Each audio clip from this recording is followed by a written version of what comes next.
Es esmu Linda Lapa, es esmu Polap valdes loceklis, un šo uzņēmumu 1993. gadā dibināja mans tēvs Juris Lapa. Mēs esam vairumtirdzniecības uzņēmums, kas nodarbojas ar papīra, kartona un visu, kas nepieciešams poligrāfijas nozarei preču tirgošanu. Strādājam ar juridiskām personām, un mūsu klienti ir visas Latvijas tipogrāfijas, izdevniecības, reklāmas aģentūras, iepakojumu ražotāji un ar nozari saistīti uzņēmumi. Pēdējām aktualitātēm ir, mēs esam pilnībā pabeiguši un atvēruši mūsu papīra griešanas cehu. Mēs varam nodrošināt klientiem papīra griešanu no ruļļa uz loksni, un arī mums ir giljotīna, un mēs varam griezt arī parastos standarta izmērus vai specifiskos izmērus, kas klientam ir nepieciešami.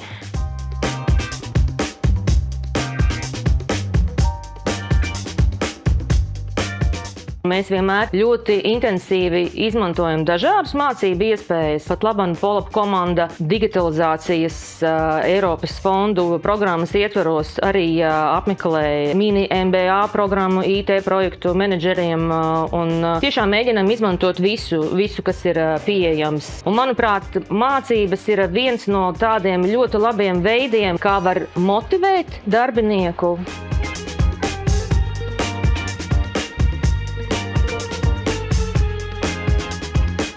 Manuprāt, galvenie izaicinājumi ir piemeklēt katram tieši nepieciešamās apmācības, jo bieži viena no kļūdām ir, kad, piemēram, vadītājs aizsūta vairākus darbiniekus uz vieniem un tiem pašiem kursiem, un varbūt kādam viņi tieši tajā brīdī nepieciešamie, bet kādam citam atkal tas šķiet nevajadzīgs un nepiemērots, un viņš nesaprot, kā to pēc tam var izmantot, un zūd tam jēga. Arī apmācību nozarei ir jāsaprot, ka viņiem vajag vairāk specializēties tādiem kā nišas produktiem, nišas apmācībām. Kā pārdot visiem?